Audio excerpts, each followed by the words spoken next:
So I disconnected that fuse right there. It's supposed to be where those two white dots are, but it's now here to the side, just hanging on. And the PC is powered on. And now when I feel that backlight IC, it is as cold as anything. So no worries now about that. So let me loop this to that, and then you see that this will glow. But well, that's the one displaying. But let me first power on the machine and then come back. Okay, so I've looped the connection. If you notice here, there's LED enable that goes to backlight enable, and then here we have PWM, and then there we also have PWM. That's the blue cable. And then we have ground. We brought it here to ground.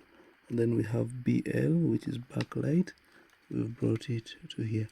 Now on this Samsung thing, they're put together and well labeled. On this LG board, they're a bit scattered, but let's connect it up and see what we get from here. So we're going to get this plugged into this LED, and then put this. This light is disconnected, we don't need it there. So let me do that. Okay, so I'm back. I've connected that backlight.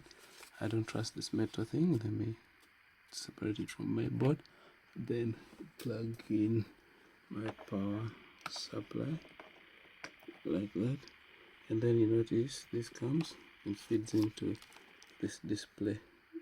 Then this picks the lighting.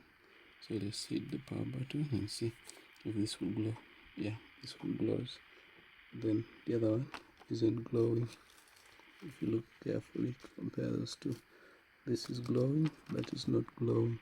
So I'm going to use this one's backlight for that. So I'm going to transplant this LCD onto this.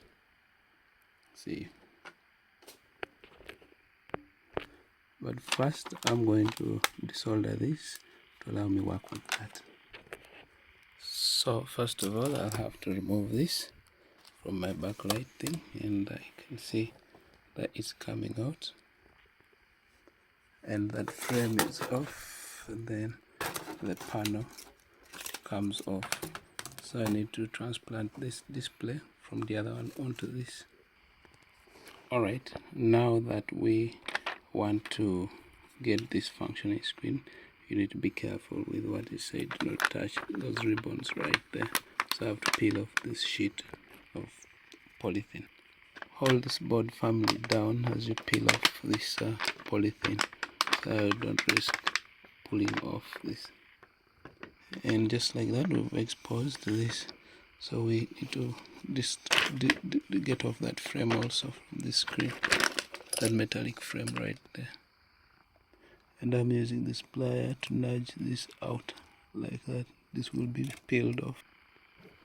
I decided to just cut through these edges of the polythene, but then this we started from the upper side where the ribbon is, and for this Samsung we'll have to open that screw to release that part, I think. Or I could be wrong. No, I'm wrong. That's for the backlight LED. Okay, and this gets off, but I'm saying there is adhesive there. I need to cut. Okay, that frame is off. We won't need it. What we need from here is this panel of ours. Be careful with it, and we're going to lift it out like that, and we're going to transplant this to that assembly there and discard that backlighting system. So we've taken the backlighting system away from our platform. We can now bring that to our platform, and first we bring the lower part, and then we bring this in. I believe it should fit in that enclosure perfectly like that. Now I'm a bit lucky that where these ribbons pass aligns with those notches right there, so no worries of it being squeezed. Now I've noticed my screen is a bit wider than the enclosure, so I'm going to have to trim and file off some here and there so that it fits in well. So I'm going to do these extreme right, left edges, and then the bottom part, and come back. So So let me first remove the functioning panel and put it away carefully. There.